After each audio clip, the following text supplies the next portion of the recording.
Il ne faut pas se fier au calme apparent. Car ce jour-là, le musée est en effervescence. Avant travaux, il déménage. Alors, on décroche, on dévisse, on emballe ces précieuses marchandises que sont les œuvres d'art.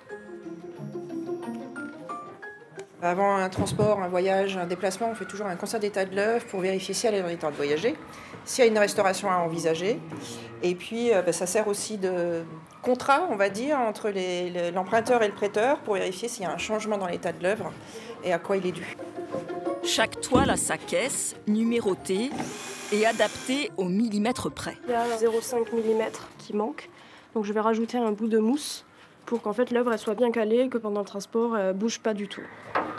Certains tableaux iront dans les réserves, d'autres sont prêtés pour des expos temporaires, comme ce portrait de la romancière George Sand.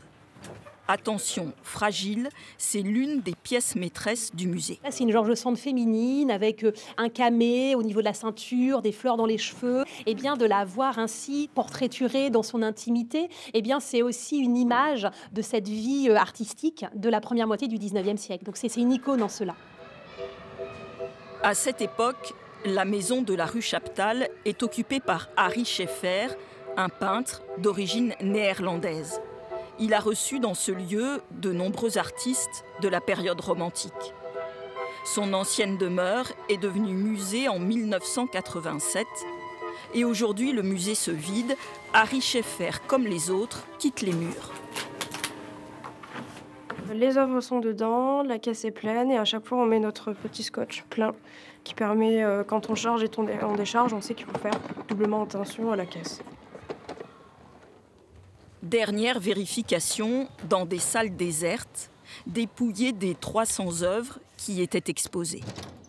Le musée de la vie romantique va vivre une rénovation de fond en comble, 1 an et demi de fermeture et de gros travaux pour se réinventer.